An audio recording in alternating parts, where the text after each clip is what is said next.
Welcome to Tea for Lunch, powered by Arcade. Each week, we'll serve you the stories that we're following in the world of entertainment, celebrity, and tech in 15 minutes or less. You can catch the show live every Thursday at around 12:30 Mountain Standard Time, and that's on Instagram Live. Or you can catch the replay on all podcast providers every Friday or on YouTube. And this week, for a very special episode, we're your hosts, Mike and Mitzi, and we're excited because we're celebrating our 100th episode of Tea for Lunch. Hey! Yay! I'm overwhelmed. It's a special occasion, so we got champagne. We got champagne. Gotta pop some bubbly We had a here. live studio audience. It's a big deal. We've been doing this show for 100 consecutive weeks, which is, I'm proud of us. Before that, we were doing nothing on a weekly basis. This is the most literally, oh my goodness, literally nothing. Just kidding. We were just hard at work every week. But if you're new here and you're like maybe just started listening, this show kind of came up out of a conversation we were having over wings. And maybe like, why did we start this show apart from giving me an outlet to talk about celebrities? You just needed to talk pop culture. Yeah. I think some of the thought process was that we had been doing waves for a while, which if you were to describe it, I'd describe it more as like a well-cooked entree. And we were just like, if we got the entree, we need like a tasty appetizer. Yeah, we need some McDonald's fries. I wouldn't go that far. Tea for Lunch isn't that cheap, you know? But it's quality, it's premium. That's how you describe McDonald's fries? Yeah, absolutely. Quality, premium. Premium appetizer. Potatoes. There's nothing that Wait, hits. you didn't cheers me. Oh, cheers. Salud. Nothing quite hits like McDonald's fries sometimes. It's true. And nothing quite hits like Tea for Lunch sometimes. So true.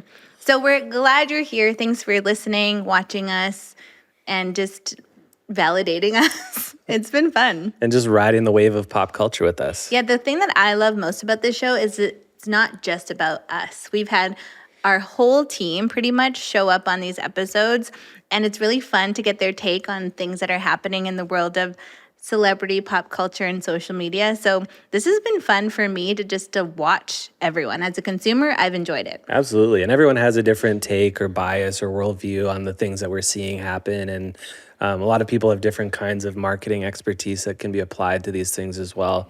So it's been fun for me. It's like not always what I would say or what I would catch about a story. And that's what makes it special. Absolutely. And apart from our 100th episode of Tea for Lunch, there's a lot going on over here. We have our internships open up. We're looking for Academy. 3 interns this summer. Yes. 2 social media interns and 1 amazing 3D motion graphic design intern who will join our team for the summer. It's going to be good. Yeah, it's the first time we've had that kind of like creative team internship role. So we're really excited about that. Yeah. If you're interested in 3D and just visual arts and you feel like you've got something special to bring to the table, slide through. Come through. Yeah. Yes. Other than that, it's just been, this month is going by so fast. Yeah, I mean, February is shorter than every other month already. Technically. But it's speeding by, especially compared to January. Like, it felt like there was 45 days in January. I know. January felt forever. Like, we should have just taken 5 days from January and added it to February so it feels appropriate. Yeah, that's a really, like, measured concept. I'm a I like measured that. woman. You are, sometimes. Yeah. Well, should we get into it? Let's do it. We got lots to go through. It's going to be 15 minutes or more this week, not 15 minutes or Absolutely. less. Finally, I got permission to go over 15 minutes, and I'm going to milk it. Let's So go. giddy up. Okay, going into OT, kind of like the Super Bowl. But first, it's time for the SIP, your weekly rundown of the top stories happening in social media. First, we got Instagram rolling out a feature that lets you preview how photos of carousels will look in the feed before posting. Or photos or carousels will look. So it's basically a feed preview. Instagram's also testing a feature that lets you cut out a section of the video and use it as a sticker. Threads is finally testing the ability to bookmark posts, which, man, I've been waiting for that for sure. Plus, you can now view all the posts you've liked on Threads. And WhatsApp is gearing up to let you send and receive messages using other messaging apps like Discord and Snapchat. And lastly, YouTube is playing around with some weird features, including the ability to organize your feed based on color. That is like such a weird random feature. Like organizing your YouTube feed by color. Like, is would that this be on your necessary? YouTube channel? Yeah. Organize your videos based on color? No, it's on your YouTube feed. So like when you're just browsing through content. Yeah, like only show me blue videos. Dang. I feel like it'd be like a fun, like why. Mario Kart kind of Rainbow Road experience. You just scrolled really fast. That's just like, I don't know. It's too much and unnecessary. I don't know. Yeah. I'm so Why curious. not? Like, are you still using Threads? I do. You're holding on. I do. I post there maybe once a week. I don't got a lot going on there, but I also do find that Instagram pulls me into Threads to read things. Like it suggests Threads to me in my Instagram feed. Oh, yeah. And that actually has been effective on me. It has not been effective on me. It's so annoying. I hate when I get a notification. It's like, oh, this person posted a thread you might be interested in. And it's like, Do you actually see those that often? Because I feel like when you're looking at Instagram, you're more so just in the Reels feed. No. Really? Yeah, I get You it just on scroll your normal feed? I scroll my normal feed. I get it on my feed. And then I also get it in my notifications. Okay, It's fair enough. pretty annoying. But they trying. I don't really notice it in my notifications, but I just like tap that hard to like remove the notifications. I don't look that close at what they are. Yeah, our home screens on our phones are drastically different. Mine is How do we get the home screens here? well, like it just reminds you are so obsessed with hiding all your notifications or like clearing them by addressing them. I clear them by ignoring them. Like I just kind of like let them all. They don't clear if you ignore them. Well, they just exist. You just let them pile up. Yes, I'm pretty diligent about my messages. Like looking at messages, not necessarily replying to messages, I'm glad you fact checked yourself before I did. but I could care less about every other notification. It's just impossible to keep up with. It's true. Well, we have lots to talk about today, but it's all centered around one big topic, which was a pretty big event in our household, I'd say. Yes. And the households across North America, Absolutely. but ours especially this year because you were very tuned in. But today, instead of 3 stories, we're going to be doing a deep dive into 2 main stories that have completely taken over our feeds, the Super Bowl and, of course, Beyoncé. Slayonce. Yeah. This past Sunday was the Super Bowl. Everyone knows. And the Kansas City Chiefs beat the San Francisco 49ers. Everybody knows. There were some big moments from the event.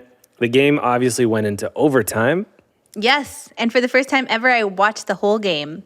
Wow. And I was interested in the whole game. So much so that we actually got home to put our kids down to bed, paused the game, put their kids down, and waited for both of us to return to the couch, put our phones away so we could actually enjoy the game as best we could. Yeah, that was hard for me because I really had to not look at my phone for the rest of the game because we were a little bit behind and it was popping off too. I think I had like 52 missed text messages by the time we finished it. And it was just like, what's the word when it's like, yeah, spoilers nonstop. But the overtime was quite the experience. I feel like the game kind of started a little slow. It was more of a defensive game. And then in the second half, it really started to heat up. And it was close all along, which is fun. Overtime was interesting. I've been seeing a lot of discourse after now, obviously, the Chiefs have won because the 49ers won the coin toss and they had the option to either kick or receive the football. And they decided to receive, which the Chiefs, after the fact, we found out the Chiefs were surprised by because the Chiefs always planned that they would give the ball to the 49ers if they had the option. And it's just a strategy decision because the rules in overtime are different in the playoffs than they are in regular season. And it came out after the fact that the 49ers actually didn't know the rules were different. Oh, no. Which is crazy because even the Chiefs players were saying how like every single week they had someone coming in to their team sessions talking about rules and strategy and even overtime strategy. And the 49ers just hadn't discussed that. Yeah, that reminds me of the second biggest sporting event that happened to me last year, which was our kickball tournament, and how at our final game, because we knew the rules, we won. And it really literally took us till the final game to get to know the rules. But I mean, you got to know the rules. You got to know the rules because that's huge. Because in the regular season, just to clarify this, in overtime, the first team that scores a touchdown wins. It's just over. The other team doesn't even get a chance. But the difference more recently, because of some controversy in the last few years in another overtime in the playoffs, which the Chiefs were also involved in, they changed the rules so that in the playoffs, if a team scores a touchdown, the other team still has the opportunity to answer. Right. And if they don't score a touchdown, then the first team that scored still wins. But if they do, then it continues. So that's where it makes sense then that you would want to let the other team go first to see what they can do. Right. And then you have the opportunity to end the game if you score. Dang. But the 49ers chose to get the ball first, meaning even if whether they scored a field goal, which they did, or a touchdown, the Chiefs still would have had the opportunity to answer. That's a bummer. Yeah. I was sad. I mean, I was happy either team winning because they're both great teams, but I was really sad in, I think it was overtime, like watching the game. Christian McCaffrey, like I felt worried, concerned for him. He was in literally every play, going so hard, getting tackled. He got like every ball, was tackled so many times. Yeah. He just kept springing up and doing it again. Like I was genuinely concerned for his well-being because he took a beating. Yeah, and he's got an injury history too, so it was pretty impressive that he was able to put together this season and not get injured. And he's bigger than any of us, but he's not a big guy in the scope of the NFL. Yeah. So for him to be taking abuse from like 300-pound Oh my men gosh. play after play and just bounce back up and keep it going and literally put the team on his back, man, that's gotta hurt. Yeah, I felt bad for him, it's also just heartbreaking. Like the Super Bowl is like, no matter who wins or lose, you always feel sad for the losing team because the confetti is pouring down. They're like close zoom up shots of their faces, just crying or just like stunned, just like seeing that they lost this game that they were trying so hard. Like their whole careers are going towards this moment. It's heartbreaking. It's like heartbreaking no matter who loses. But it was especially heartbreaking to see the 49ers lose because they're such an amazing team. And it's such a cool story with like Brock Purdy being like Mr. Irrelevant. I wanted him to get that win. So if you don't know, like I didn't know until recently, he was the last draft pick of the whole NFL, like for his season of the draft. Yeah, he was like pick number 267 or so something they like call that pick Mr. Irrelevant. And it's super cool to see him go to the Super Bowl as the quarterback as Mr. Irrelevant because there were just like so many things. Like no one had any expectations for this quarterback. He's also really young and he's going up against like a future Hall of Famer quarterback in Patrick Mahomes. And Patrick Mahomes gets paid like what, $500 million a year. And Brock Purdy, because he was like Mr. Irrelevant, still part of like that draft like salary bracket or whatever, he's getting paid like 50. Yeah, he's making like $850 a year. Yeah. $850,000. Yeah, because your rookie contract earnings are based on where you go in the draft. So being the last pick in the draft. It would have been so cool if he would have won. Yeah. But it's okay. On top of the game, which I actually paid attention to, there were so many celebrities at the game, including, of course, Taylor Swift, Blake Lively, Ice Spice, Justin and Hailey Bieber, Ciara, Leonardo DiCaprio, Paul Rudd, and his son, which is super cute. They're diehard Chiefs fans, so it was cool to see them there again. Lady Gaga, Gwen Stefani, the Carters, the Kardashians, and way more. Way more. So many, it was hard to even add to the notes. On top of that, there were some notable wags in attendance. I gotta mention the wags. Ciara, like I already shared, who's married to Russell Wilson. Olivia Culpo, who is fiance to Christian McCaffrey. And it was actually so sad because I follow some of these wags on Instagram. Like they were like posting so much content, like getting ready for the game. Big time, like night before, everyone's ready for the game. And then nothing. Ugh. I know, it was really sad. Kristen Juszczyk, who was wearing her custom jacket, which she made. And I also thought it was exciting that Kelly Clarkson was there too. And she was wearing Kristen Juszczyk's NFL like gear that she designed. Yeah. So that's cool. Does anyone care about Kelly Clarkson? Some people. Alex Earl was there too. And then Kylie Kelsey, who's Jason Kelsey's wife, she was in the box with Taylor Swift. And she's amazing because she's like a diehard Eagles fan. Her husband plays for the Philadelphia Eagles. And the whole box, like it was like the Kelsey's parents, Taylor's parents, like it was a Kelsey, like a Kansas City Chiefs box. And everyone else was wearing Kansas City gear, including Jason, her husband who plays for the Eagles, and she refused to wear it. Yeah, she still wore red, but it was like her university hoodie or something like that.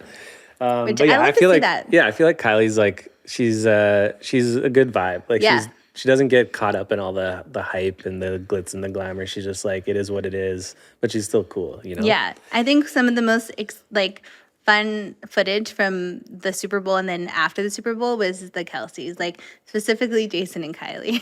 Yeah. Jason was... It looked like Jason really turned up the party at the, was it Club XS or whatever in Las Vegas club afterwards? they went to. It was so funny. And then Taylor and Travis were just like in the corner, like kissing and like dancing, like just in love, while Jason's like at the DJ booth, like just in the overalls. having the time of his life. Yeah, And there's people the mask. Yeah, too, he the found. mask. There's people that saw like after that party, he like caught a flight home on commercial flight. Like they're just so real. They're just like real people, and they don't get like caught up in the celebrity of it all. Like they're just normal. Yeah, exactly. It was fun to watch that. One thing that wasn't as cool to see during the game was Travis Kelce getting into the face of his coach, Andy Reid, and he even like bumped into him and almost knocked him over. And they talked about it afterwards, and he was upset that he hadn't been in on that play because he felt like he could have scored. But after the fact, Andy Reid, the coach, was pretty good about it. And he said he just loves that Travis is a competitor. And Travis also kind of ate his pride and said that it was a mistake, and he was just like in the heat of the moment, and he obviously loves his coach. He has also later said that he's planning to return next season, but if Andy Reid was to retire, he's going to retire too. Yeah. Because he doesn't want to play for any other coach. So obviously things are good between them. For sure. He was on new heights, and like the internet and everyone in the public was like, oh, how could you do that to an old man? Like, I think we were all shocked Who's to your see coach? Andy Reid stumble. And like, Andy Reid is a coach. You should like respect your authority. But he went on New Heights, his podcast, and talked about it, and was like basically saying like, it was like frustration in the game. Like he wanted to see his team win. He was putting everything out there. He was basically telling the coach, like, if you need me, I'm here. I can put the team on my back. And honestly, I respect that. Like, I love that, like, passion. And like, if you're the biggest game of your career, I mean, he's won a few Super Bowls already, but still, like, it's the big game. Like, it all comes down to this. And they're going back to back because they won last year too. Yeah, he's like heated and passionate about it. So like, I'm not that mad about it. I know people are just getting like all like, they're making it a bigger deal than I think it needs to be personally. Like, we don't know what it's like to play a game like that, where literally everyone's watching. Your only job in life is to play this game. So like, I don't know, you're getting heated. You know this coach really well. They have like a long-term relationship. I think it's fine. People are upset though. In hindsight. Yeah. Yeah. It honestly kind of looks like some of our meetings. Are you kidding? No way. I'm just like, put the team on my back. I'm ready. You're just getting in my face? Is that what you're saying? Yeah, exactly. I'm the coach? You're Eddie Reid and I'm Jason Kelce. I do love a good hamburger. Kelsey. Talk to us about the halftime show. Okay, it was amazing. Usher performed. He brought out Alicia Keys, Lil Jon, Ludacris, and her on guitar. One thing, I mean, overall the performance was amazing. Usher like deserves his flowers. He did such a good job. What a good medley of his hits. Alicia Keys, I also am such a huge fan. I'm so glad she came out. I was hoping Justin Bieber would come out, but I understand the choice. Yeah, he's in his self-care era. Justin? Yeah. Yeah, he might, yeah. Because Usher said that he invited him. Oh, but really? Justin Bieber just said he wasn't feeling it. That's okay. Yeah. Justin Bieber, I'm glad he's got boundaries. I feel like he's recovering from some kind of burnout. He's probably recovering from a lot of things. Yeah, a lot of things. A lot of things. But anyways, I think that it was a really good performance. I watched it live. I mean, we both did. And we noticed something when Alicia Keys started singing that was removed from the YouTube version of her performance. So I thought that was interesting. Like her voice cracked a little bit at the first note, but that was altered and edited in the YouTube version afterwards. So I mean, why not? Honestly, I would do it. Yeah. If I was Alicia Keys and my voice cracked in like the Super Bowl performance, like a halftime show, I would ask them to. And it wasn't just her voice. Like there's a lot of audio issues actually during the halftime show. Totally. I'm sure you could barely hear yourself. Yeah.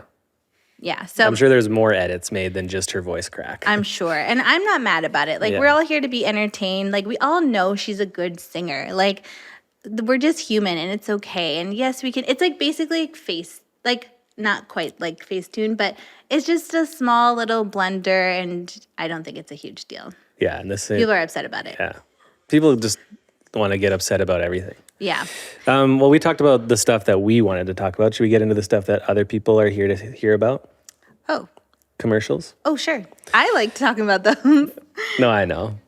We just got the fun stuff out for us. For sure. There were some good commercials this year. We picked some of our favorites. Why don't you share your favorites first? We're not going in order? Okay, we can. Let's do it. Well, Dunkin' Donuts was one of my favorites, and that's first here. I feel like I just personally love a Ben Affleck and Matt Damon moment. Mm-hmm. You know? Mm-hmm. I love whenever they match up together in movies like Air. for example, was a recent one.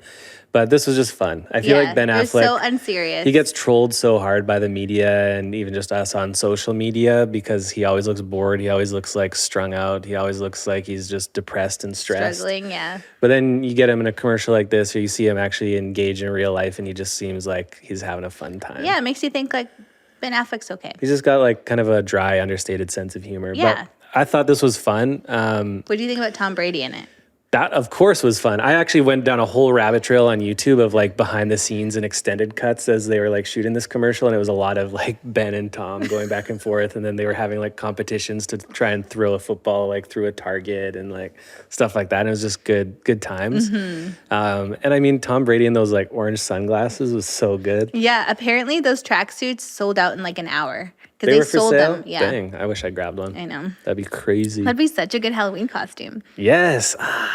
You should see if you can find it. I'm sure you can find it somewhere. I'm going to find it somewhere. Also, Elf had a really good Super Bowl commercial. It had two of the stars from Suits, which had like a big resurgence this year. So I thought that was really on the nose. I love to see them in the ad. I kind of felt like there was like too many people. Like I was like, there was Meghan Trainor. There was a few like celebrities from TikTok and like some podcast hosts. Like it was just a lot of people and Judge Judy. Yeah. Like, but overall, really good. Like quality. I found the funniest star power. part was when I think it was Meghan Trainor on the jury, and she like turned to the guy next to her. I don't know who the guy was, and she was like, "Gasp!" And he was like, I just thought the gasp was so funny. He is like a TikTok celebrity. Really? Yeah. But I also felt like, man, they used Meghan Trainor for just that. Like, I feel like in my head, Meghan Trainor is like a bit more like not A-lister, but like B plus, you know? So I just felt kind of odd that like that's all she did, and she was kind of like an extra with like the lowly TikTokers. But she had a line. She had a line, yeah. So I don't know. It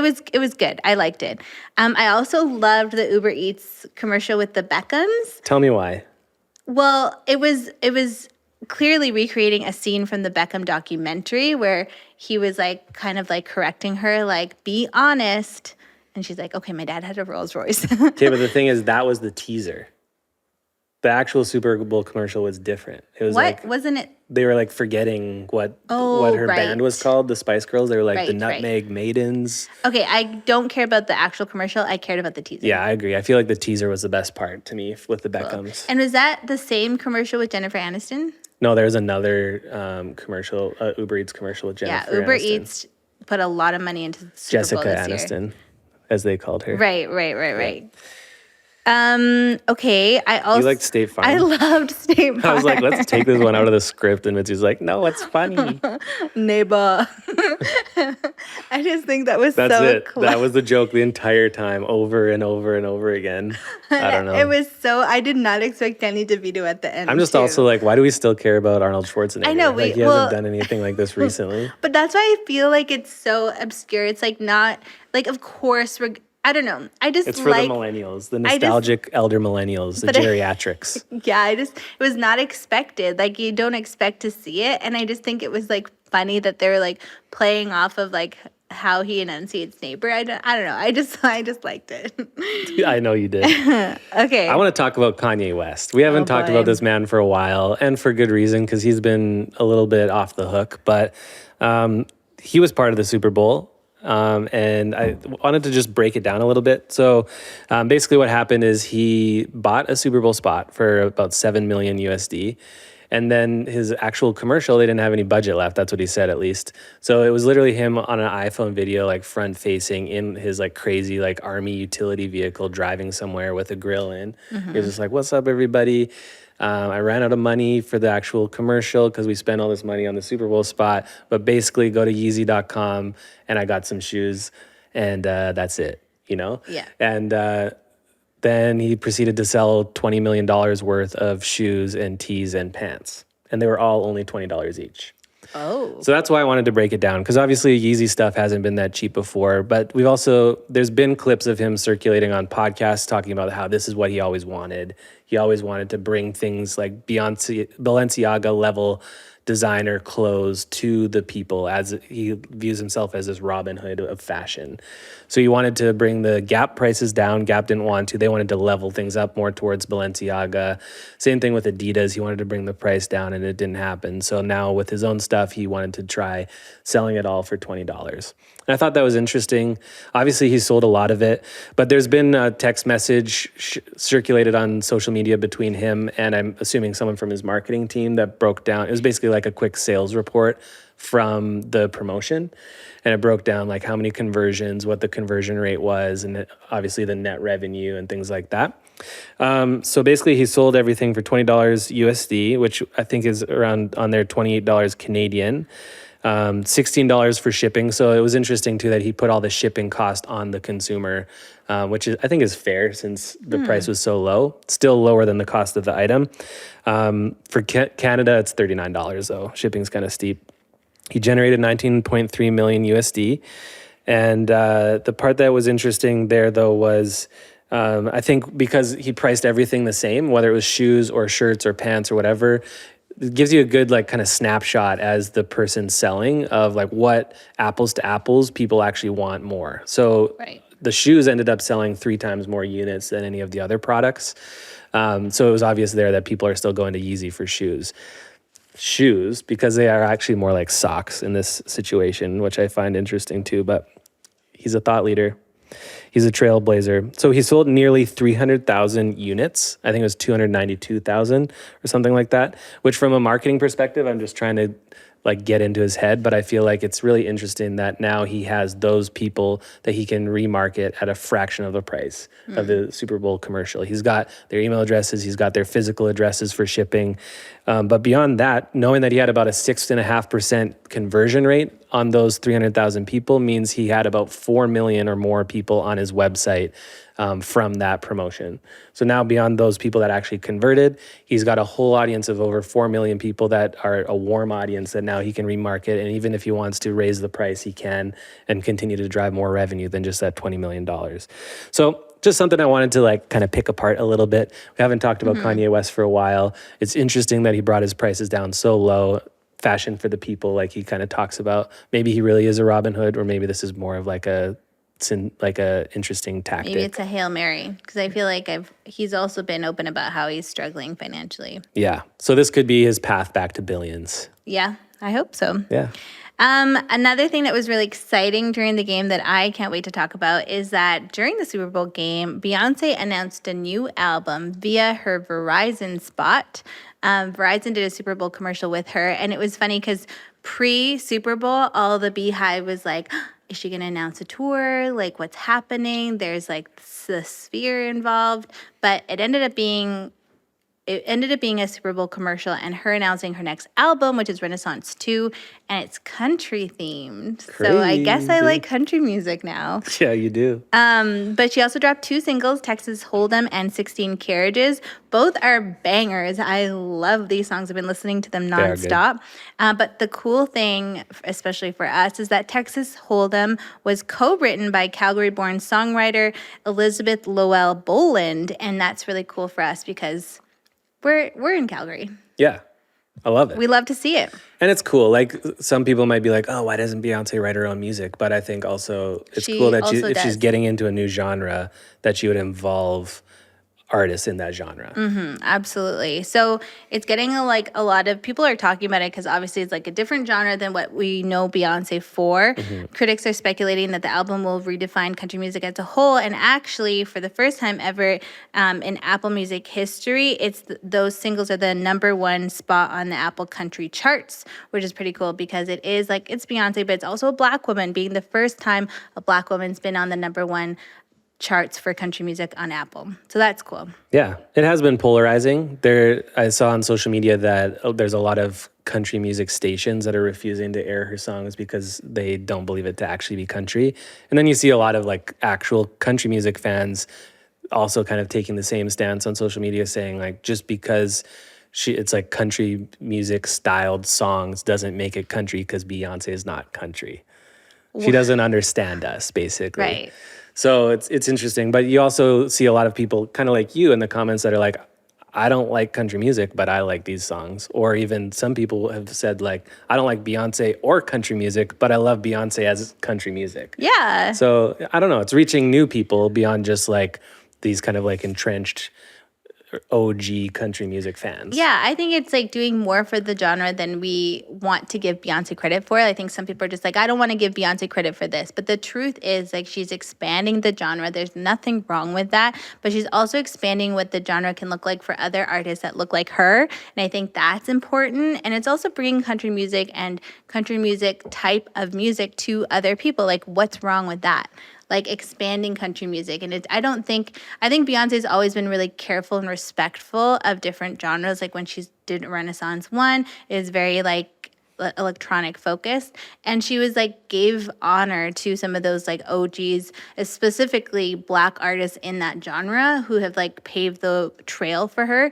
And then apparently the rumor is that the Renaissance group of albums, which is 3 albums, so Act 1 was electronic music focused, and then Act 2 is country focused, and the rumor is Act 3 will be rock focused. And they're all paying like honor to the Black artists who have paved the way in those categories. So that's the kind of genres that she's picked. So I'm down for it. Like obviously, like Beyonce can do no wrong for me, but like I'm here for it. I'm excited about this album. I'm excited for Stampede. I'm excited for the looks, the visuals. Imagine if she came to Stampede. Stop! I can't.